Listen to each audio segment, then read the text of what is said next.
Hello everyone, this is Ben Hall from BritXbox.co.uk with a better late than never review for Wolfenstein The New Order. It's a bit late, E3 got in the way, as did some other things, but finally we're here with the review as promised. Wolfenstein 3D is a classic. It came out in 1992 from id Software, and it was one of those games that basically created a genre. That, in conjunction with Doom, were the games that started off first-person shooters. So when we heard about Wolfenstein The New Order from Machine Games, which consists of a lot of ex-members from Starbreeze, a Swedish developer known for games such as Butcher Bay, the Riddick game, and The Darkness, we didn't know what to feel. It was kind of like, it's just another shooter, another game in that genre that's already overplayed. You know, we had that amazing multiplayer shooter which was Return to Castle Wolfenstein, which really helped popularise Xbox Live, but since then the Wolfenstein franchise has been squandered and it's kind of just not really gone anywhere or done anything interesting or new. So it was with very low expectations and a general feeling of malaise that this game has come to us kind of out of nowhere, and I have a feeling it might be one of the biggest surprises of the year for many of the people who play it.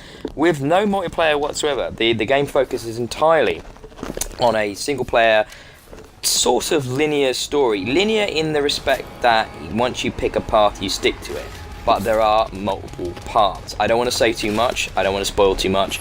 It's definitely worth you take a look.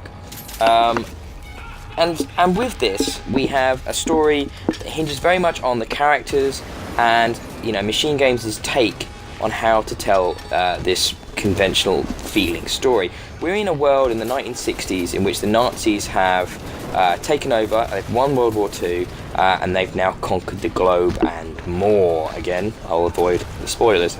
But before we talk a little bit about how the narrative works, I want to just mention the shooting. As you can see in the video, this is all shooting. This is all action. This is very much an action-focused section that I've taken the video from.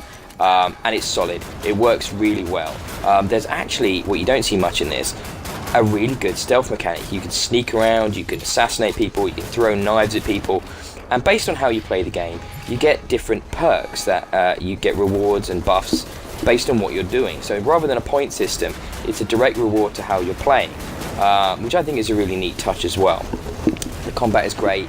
Lots of mechs, lots of explosions, lots of body parts and jibbing, and you know, it feels nice to be going back to killing Nazis like we all remember doing for so many years in the first person genre, and boy oh boy are they evil Nazis in this. But let's talk a little bit more about that story again. It's told through really nice cutscenes which are visually really impressive. The game, as you can see, looks fine. The cutscenes look considerably better. I think the game itself is a bit dull, could have made a bit of polish, a little bit less muddy in the visuals and the textures, but it looks fine, and it plays well. But the cutscenes in the story are so compelling. You have some great characters, and you also have a lot of B.J. Blazkowicz's story, or William, coming through as sort of an internal monologue, which is a bit odd because it's this mixture of a man who is very deeply sad and troubled by war and conflict and death, but also at the same time will drop quippy one-liners, which I think is where the tone of the game struggles a little bit.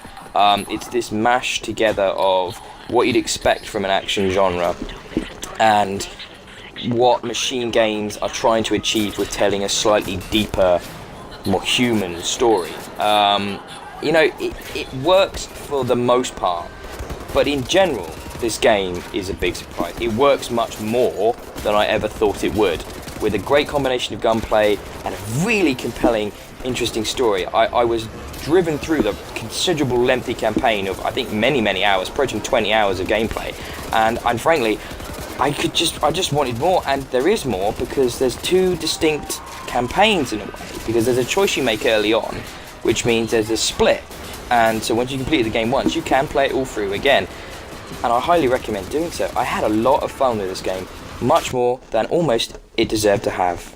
Make sure you go to BritXbox for more and check out the full written review, get on the forums, leave your comments, but I highly recommend Wolfenstein The New Order. I highly recommend it. Thanks very much. Until next time. Bye.